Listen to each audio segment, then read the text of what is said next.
Friends, daily ஃபுட்ஸில் இன்றைக்கி என்ன recipe செய்ய போகிறோன்னா ரசம் ரெசிபி தாங்க செய்ய போகிறோம். ரசத்துலேயே நிறைய வெரைட்டிஸ் இருக்குங்க. அந்த ரசத்துலேயே நாம் என்ன ரசம் செய்ய போகிறோன்னா தக்காளி ரசம் தாங்க செய்ய போகிறோம். இந்த தக்காளி ரசம் நீங்கள் செய்ய போகிறீங்கன்னா என் வீடியோவை ஸ்கிப் பண்ணாமல் பாருங்கள். அப்போ தான் எப்படி செய்கிறதுன்னு உங்களுக்கு புரியும். வாங்க எப்படி செய்யணும் போய் பார்க்கலாம். நான் ஃபஸ்ட்டு அரிசி கழுவின தண்ணியை எடுத்துருக்கேன். அந்த தண்ணியை ஒரு பவுலில் ஊற்றி கேஸில் வச்சுருக்கேன் பாருங்கள் நீங்கள். அதுக்கப்புறம் அந்த தண்ணியில் நான் 100 கிராம் அளவு பருப்பு எடுத்துருக்கேன். அதையும் கழுவி இந்த தண்ணியிலே போட்டுடுறேன்.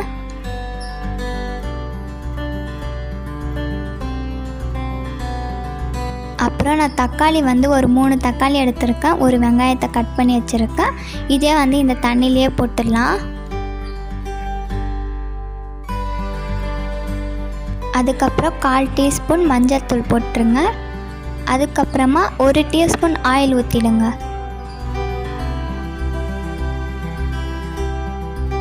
இந்த தண்ணியில் நான் எல்லாமே போட்டதுக்கப்புறமா நல்லா மிக்ஸ் பண்ணிடுறேன்.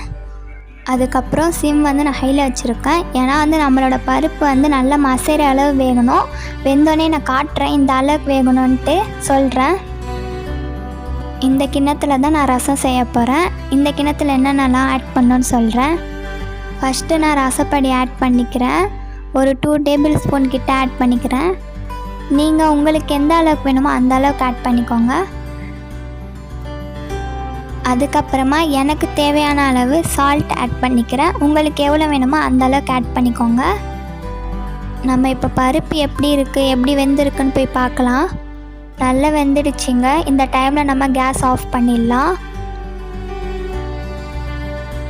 பருப்பு இந்த மாதிரி நல்லா வெந்திருக்கணும். கொஞ்ச நேரம் அப்படியே வச்சிடலாம். நான் கேஸ் ஆஃப் பண்ணிவிட்டேன். அப்படியே இருக்கட்டும். அதுக்குள்ளே நான் ஒன்று செய்ய போகிறேன். வாங்க.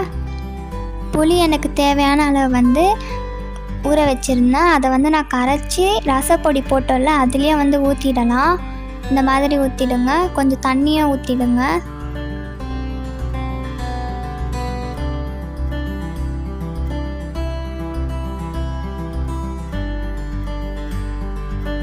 அதுக்கப்புறமா ஒரு 4-5 பல்லு பூண்டு நல்லா நசுக்கி எடுத்துருக்கேன். அதையே இதிலே போட்டுடலாம். அதுக்கப்புறமா நான் ஒரே ஒரு பச்சை மிளகாய் எடுத்துருக்கேன். உங்களுக்கு எந்த அளவுக்கு காரம் வேணுமோ அந்த அளவுக்கு பச்சை மிளகாய் எடுத்துக்கோங்க. இதே நம்ம உடச்சி இதிலே போட்டுடலாம்.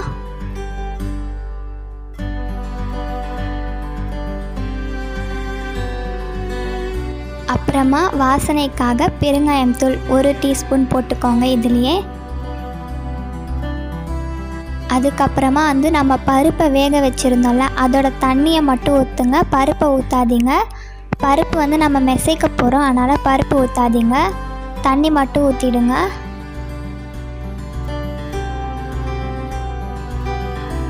இப்போ நான் பருப்பு மெசைய போகிறேன். வாங்க. இந்த மாதிரி நல்லா மெசஞ்சிக்கோங்க. விடாமல் கை விடாமல் நல்லா மெசஞ்சிக்கோங்க பருப்பை. எந்த மாதிரி பதம் வரணும்னு சொல்கிறேன். அது வரைக்கும் மெசையுங்க. பாருங்கள் இந்த மாதிரி நல்ல பருப்பு தக்காளி வெங்காயம் எல்லாமே நல்லா மெசஞ்சிடணும். இந்த மாதிரி இருக்கணும். இப்போ இந்த பருப்பை நம்ம புளியெல்லாம் கரைச்சி ஊற்றணும்ல அதுலேயே இந்த பருப்பையும் ஊற்றிடலாம். ஊற்றிட்டு கொஞ்சமாக தண்ணியும் ஊற்றிடுங்க. தண்ணி கொஞ்சம் அதிகமாகவே ஊற்றுங்க. ஏன்னா நம்ம பருப்பு ஊற்றி இருக்கிறதுனால கொஞ்சம் கட்டியாக இருக்கும்.